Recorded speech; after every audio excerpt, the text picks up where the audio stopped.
Selamat malam.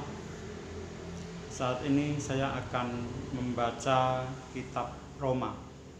Saya mulai dari Roma yang pertama. Salam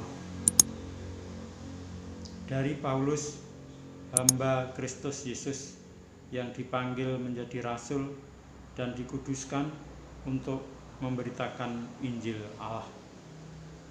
Injil itu telah dijanjikannya sebelumnya dengan perantaraan nabi-nabinya dalam kitab-kitab suci tentang anaknya yang menurut daging diperanakkan dari keturunan Daud dan menurut roh kekudusan dinyatakan oleh kebangkitannya dari antara orang mati, bahwa ia adalah anak Allah yang berkuasa, Yesus Kristus Tuhan kita.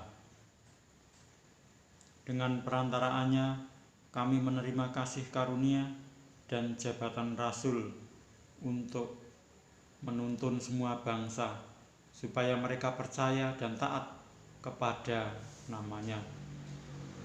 Kamu juga termasuk di antara mereka, kamu yang telah dipanggil menjadi milik Kristus.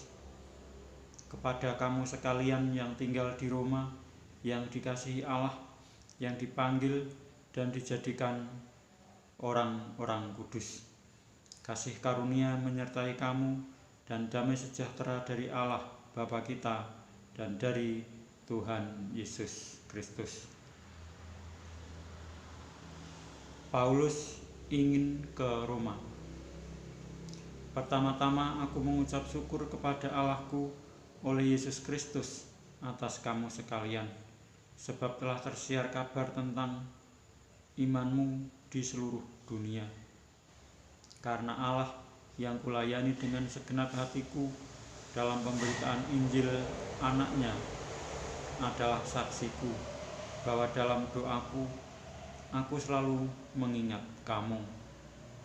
Aku berdoa semoga dengan kehendak Allah aku akhirnya beroleh kesempatan untuk mengunjungi kamu.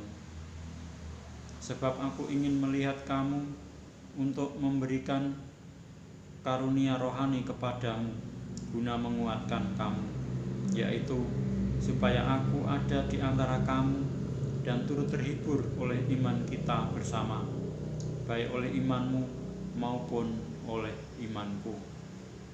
Saudara-saudara, aku mau supaya kamu mengetahui bahwa aku telah sering berniat untuk datang kepadamu, tetapi hingga kini selalu aku terhalang, agar di tengah-tengahmu aku menemukan buah, seperti juga di tengah-tengah bangsa bukan Yahudi yang lain. Aku berutang baik kepada orang Yunani maupun kepada orang bukan Yunani, baik kepada orang terpelajar maupun kepada orang tidak terpelajar. Itulah sebabnya aku ingin untuk memberitakan Injil kepada kamu juga yang diam di Roma. Injil itu kekuatan Allah. Sebab aku mempunyai keyakinan yang kokoh dalam Injil, karena Injil adalah kekuatan Allah yang menyelamatkan setiap orang yang percaya. Pertama-tama orang Yahudi, tetapi juga orang Yunani. Sebab di dalamnya nyata kebenaran Allah yang bertolak dari iman dan memimpin kepada iman, seperti ada tertulis, orang benar akan hidup oleh iman. Hukuman Allah atas kefasikan dan kelaliman manusia. Sebab murka Allah nyata dari surga atas segala kefasikan dan kelaliman manusia yang menindas kebenaran dengan kelaliman. Karena apa yang dapat mereka ketahui tentang Allah nyata bagi mereka, sebab Allah telah menyatakannya kepada mereka. Sebab apa yang tidak nampak daripadanya, yaitu kekuatannya yang kekal dan keilahiannya, dapat nampak kepada pikiran dari karyanya sejak dunia diciptakan, sehingga mereka tidak dapat berdalih. Sebab sekalipun mereka mengenal Allah, mereka tidak memuliakan Dia sebagai Allah atau mengucap syukur kepadanya. Sebaliknya, pikiran mereka menjadi sia-sia dan hati mereka yang bodoh menjadi gelap. Mereka berbuat seolah-olah mereka penuh hikmat, tetapi mereka telah menjadi bodoh. Mereka menggantikan kemuliaan Allah yang tidak fana dengan gambaran yang mirip dengan manusia yang fana, burung-burung, binatang-binatang yang berkaki 4, atau binatang-binatang yang menjalar. Karena itu Allah menyerahkan mereka kepada keinginan hati mereka akan kecemaran, sehingga mereka saling mencemarkan tubuh mereka. Sebab mereka menggantikan kebenaran Allah dengan dusta, dan memuja dan menyembah makhluk dengan melupakan penciptanya yang harus dipuji selama-lamanya. Amin. Karena itu Allah menyerahkan mereka kepada hawa nafsu yang memalukan, sebab istri-istri mereka menggantikan persetubuhan yang wajar dengan yang tak wajar. Demikian juga suami-suami meninggalkan persetubuhan yang wajar dengan istri mereka dan menyala-nyala dalam berahi mereka seorang terhadap yang lain, sehingga mereka melakukan kemesuman laki-laki dengan laki-laki, dan karena itu mereka menerima dalam diri mereka balasan yang setimpal untuk kesesatan mereka. Dan karena mereka tidak merasa perlu untuk mengakui Allah, maka Allah menyerahkan mereka kepada pikiran-pikiran yang terkutuk, sehingga mereka melakukan apa yang tidak pantas, penuh dengan rupa-rupa kelaliman, kejahatan, keserakahan, dan kebusukan, penuh dengan dengki, pembunuhan, perselisihan, tipu muslihat, dan kefasikan. Mereka adalah pengumpat, pemfitnah, pembenci Allah, kurang ajar, congkak, sombong, pandai dalam kejahatan, tidak taat kepada orang tua, tidak berakal, tidak setia, tidak penyayang, tidak mengenal belas kasihan. Sebab walaupun mereka mengetahui tuntutan-tuntutan hukum Allah, yaitu bahwa setiap orang yang melakukan hal-hal demikian patut dihukum mati, mereka bukan saja melakukannya sendiri, tetapi mereka juga setuju dengan mereka yang melakukannya. Saya lanjutkan membaca Roma yang kedua. Hukuman Allah atas semua orang.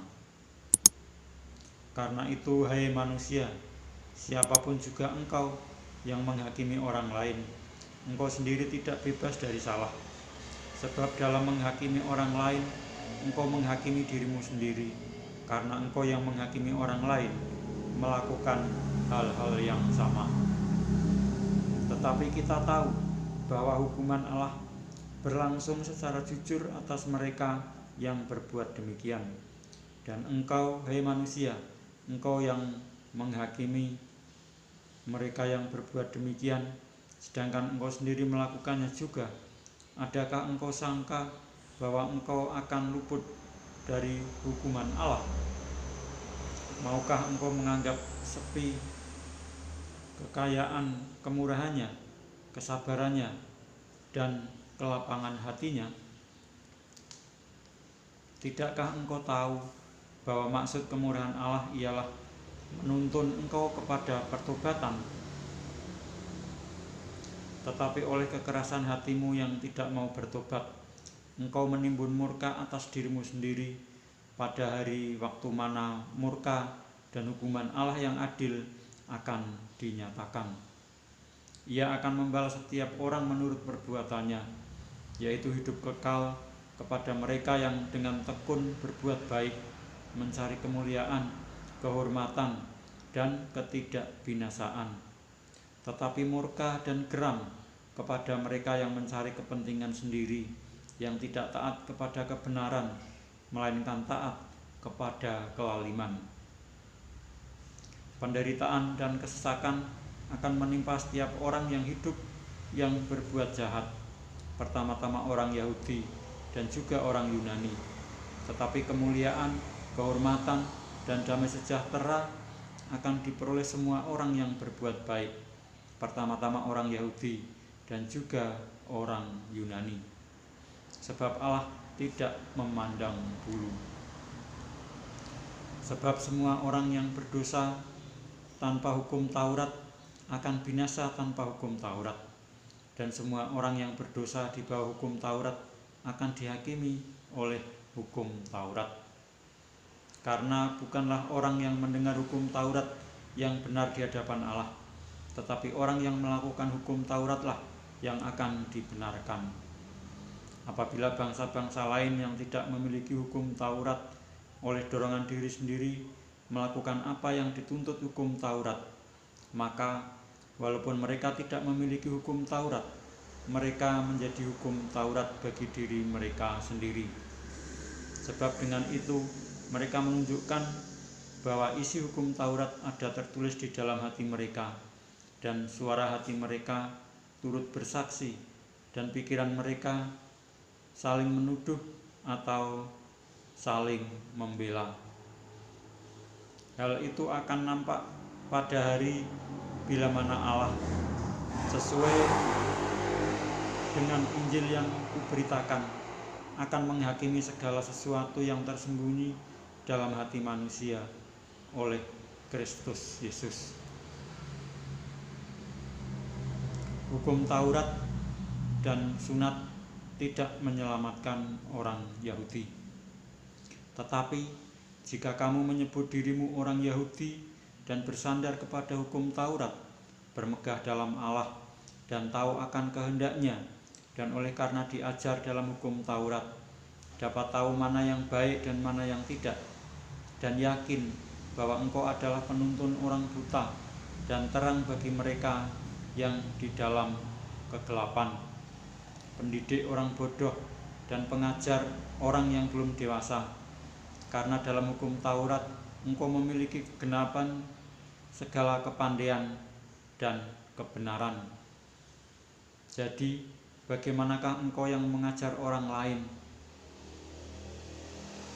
Tidakkah engkau mengajar dirimu sendiri? Engkau yang mengajar, jangan mencuri. Mengapa engkau sendiri mencuri? Engkau yang berkata, jangan berzinah. Mengapa engkau sendiri berzinah? Mengapa engkau, saya ulangi, engkau yang jijik akan segala berhala, mengapa engkau sendiri merampok rumah berhala? Engkau bermegah atas hukum Taurat, mengapa engkau sendiri menghina Allah dengan melanggar hukum Taurat itu?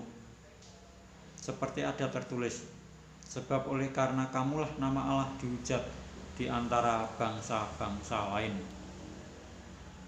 Sunat memang ada gunanya jika engkau mentaati hukum Taurat, tetapi jika engkau melanggar hukum Taurat, maka sunatmu tidak ada lagi gunanya. Jadi, jika orang yang tak bersunat memperhatikan tuntutan-tuntutan hukum Taurat, tidakkah ia dianggap sama dengan orang yang telah disunat? Jika demikian, maka orang yang tak bersunat tetapi yang melakukan hukum Taurat akan menghakimi kamu yang mempunyai hukum tertulis dan sunat, tetapi yang melanggar hukum Taurat.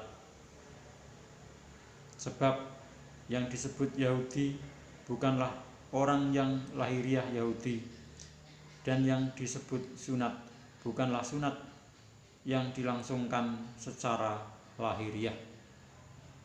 Tetapi orang Yahudi sejati ialah dia yang tidak nampak keyahudiannya, dan sunat ialah sunat di dalam hati secara rohani, bukan secara hurufiah.